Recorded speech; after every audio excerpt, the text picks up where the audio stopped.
So it's been ages since I've done one of these, but it's lovely to be back in the saddle and to interview Michelle Hart. Hi, Michelle. Hi, Louise. Lovely to meet you. Now, Michelle is a new member to our St Albans and Hatfield WIBN group. So it's going to be really nice just to find out a little bit more about what you do, Michelle, and why you do what you do. So Michelle is a solution-focused hypnotherapist. Now, first question, Michelle, is what is that? Okay, so yes, it's a bit of a long-winded title. So there's different facets to hypnotherapy, and my facet sits in the solution-focused kind of bracket. And it kind of does what it says on the tin. So it's about helping you to find the solution to move yourself forward. So we use help people to visualize how they can move forward and to break things down into realistic steps, because a lot of us will say, I just want to be happy, but that doesn't mean anything. What does that look like for you? To help you to focus in on what do I mean? What does that look like for me? And how can I break that down into manageable, realistic steps? So it's using the therapy to help you move forward and to create your own solution. Okay, so what made you, because I know your business is fairly new, isn't it? Over in it's not even a year old, I don't think. What made you decide to do it?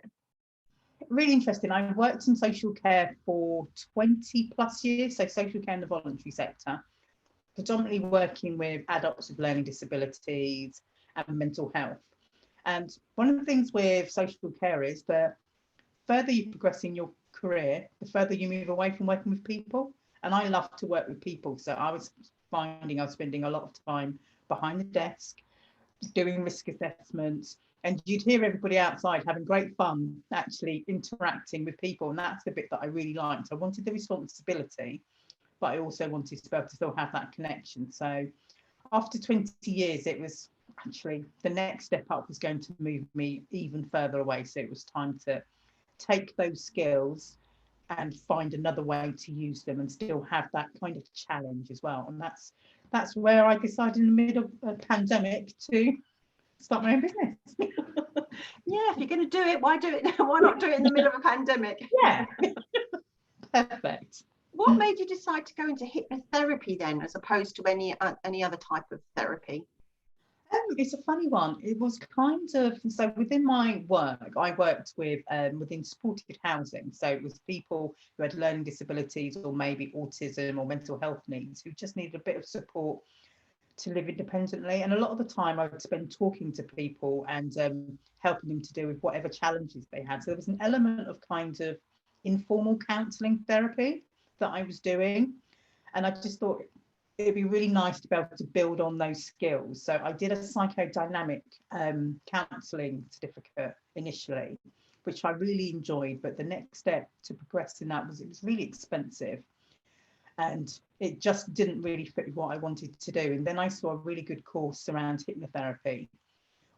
And they gave me really so much support around actually how to set up my own business.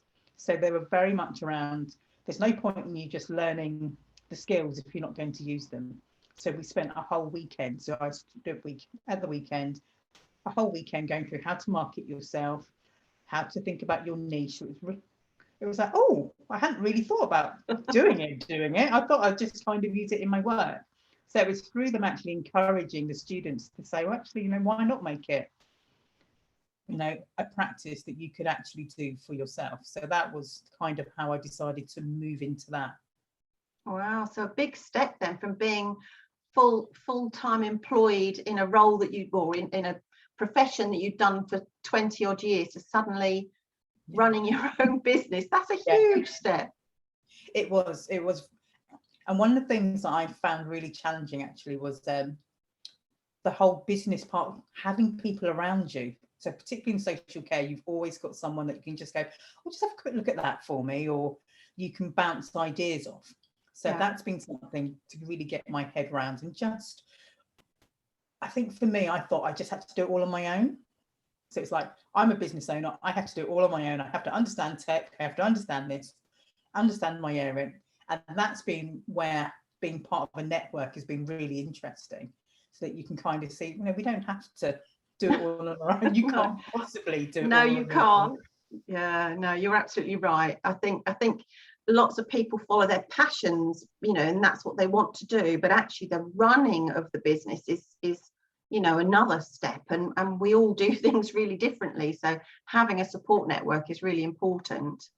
Absolutely. And just being able to kind of people have done it already. There's no point in me spending a whole day trying to work something out when I can talk to one of my business buddies and say, have you set something like this up? And they can point me in the right direction. Yeah. Or get that, or being able to actually give some of my work to somebody else to do. If something's not my skill set, there's no point in me wasting my whole time doing it. Give it to somebody else if I'm able to. Yeah. So I know you were saying that obviously a lot of your work at the moment is still via Zoom because, meeting face to face is still an area that not everybody's going back into. So it doesn't actually matter where your clients come from. They can be from, Scotland or they don't have to be in St Albans. Absolutely. So at the moment, I've been working with people across the world. And one of the things that clients have said to me that have been working online, so initially people are really reluctant to work online because, we get used to working in a certain way. But the thing that comes back to me time and time again is actually it's great because there's no commute at the end of a session. You can just carry on with your day. And particularly if you're not feeling at your best, being somewhere that so you're comfortable at home. And I end every session with a relaxation so people can lie back in their own bed under their own blanket, and then once they've finished, if they want to, they can stay there. They can stay there and just carry on relaxing afterwards. So it's really nice that they're not then adding on an hour's journey at the end to then drive home and then feeling yourself sort of losing all those positive benefits. Yeah. So it works just as well online as it does face to face. So it's great in that respect. You mentioned about the relaxation at the end of your sessions, and I know you've got a free audio session on your website. Can people just go and click on that, and what does that do?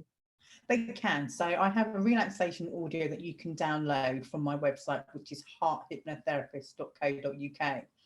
And it's a 20-minute audio to listen to. You pop it on when you go to bed.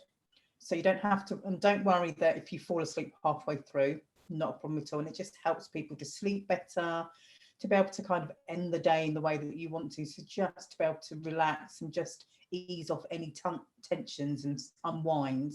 And you can listen to that as much as you want to. So all of my clients get a relaxation audio, and a lot of them after we finish sessions say they continue listening to it because it just helps them to feel in a much more relaxed state.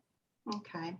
I think going back years ago, there used to be I don't mean this in a negative way, but if you sought help, there was something wrong with you, which is ridiculous, and I know we're so much more open to talking now, and it's good to talk, and men as well as women as well as children, it's just normal now to do that.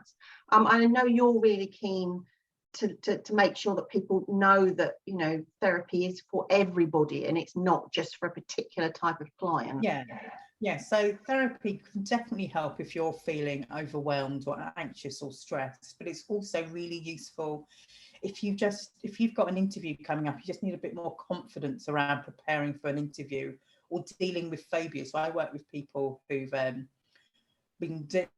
a spider phobia and it's stopping them doing what they want to do. So in 3 to 4 sessions, you can get rid of that phobia and you can feel more like yourself again, or just feeling a bit more confident when you've got that driving test coming up, so that when you go for that test, you're in the right frame of mind. And a lot of people use it for sports as well. So a lot of athletes will use it to help prepare themselves. Golfers use it to help them get into the right frame of mind for that perfect swing.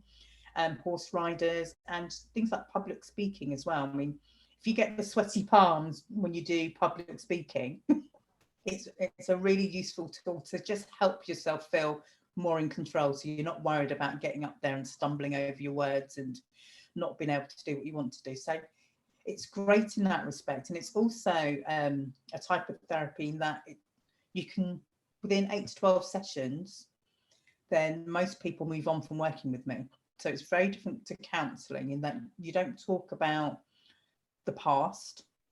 In the first session, I do a free session with everybody. So in the first session, you can tell me what it is that you've been worried about or struggling with. And then after that, we don't talk about it anymore. It's helping you to kind of look at the present and the future and move forward. And being able to take control and understand what's going on in your brain. So I spend a lot of time telling people, you know, why we feel angry or sad or anxious, because the more we understand about what's going on in our brain, the more we can take control of it and be able to put things in place that can really help us. Actually, it's really, really useful for you to give those examples, because I would never have thought about somebody who is, like you say, having a driving test, might have failed 5 times and you know, oh my god, because there's 2 parts of that now, so you've got the practical and the theory as well, so there's more hoops to jump through and things like that. You know, once you've failed, it's the pressure on you to you know, to come back and do it. So examples like that are really, really, really good. I know you mentioned about your group work as well, so you're doing some group sessions in community halls as well as on Zoom. Yes. So one of the things that I started during lockdown was doing relaxation sessions for people. So free relaxation sessions. So just little mini tasters so people can just have a way to be able to unwind. And one of the feedback that I was getting is that people really enjoyed the session. So I started to do some group relaxations online. So, and it's a safe space. It's a way that if you don't want to have your camera on, you don't have to have your camera on. You can just make yourself comfortable, and for half an hour to 45 minutes, just go off to another world. And it could be a visualization. Sometimes we go for a walk on a tropical island when it's not very warm today. So that's always quite nice. Yeah, that's always quite nice. Or we can look at something in particular, maybe around confidence, and it's just a chance to kind of unwind online. But also I'm moving that towards doing that in community spaces as well, so people can just come in and just really just take some time for self-care, because I think we get really captured in that kind of got to be busy, got to get on, got to do this, got to do that. But actually resting and relaxation is so important, because it's during that relaxation that we're able to process what's going on in our heads. And if we don't give ourselves that time, then that's when things happen. That's when your sleep starts to go awry. That's when you find it difficult to concentrate. So it's just lovely, you know, bring your own blanket, get yourself nice and comfortable, and just chill. Yeah, just chill.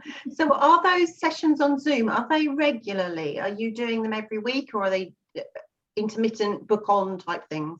They've been intermittent to start off with, because I've been doing them for various groups who've asked me to do them, but it's something that I'm going to be putting on sort of on a monthly basis that people can come and access, and then we'll just review to see how many people are attending. But it's definitely something that people seem to be really interested in at the moment. That's brilliant. So how can people get hold of you, Michelle? Where's the best way? Because I know you're all over social media, so where's the best way? I tend to hang out most on Instagram, so I'm at Hart Hypnotherapy, and that's HART Hypnotherapy. So you can find me there, or you can email me hypnotherapyheart@gmail.com, or you can visit my website and you'll see all my details on there, and that's hearthypnotherapist.co.uk. Oh, that's brilliant, Michelle. Thank you so much. I know it's just a quick whistle-top tour of what you're doing and where we can find you, but lots of people, I think, are, especially at the moment, you know, very anxious and lots of things going on. So, you know, it's good to talk, and it's really important that you do get some help if you're feeling just a little bit, you know, that you need some support anyway. So Michelle is your lady. So thanks ever so much, Michelle. Lovely. Thank you for talking to us today. Thank you, Louise.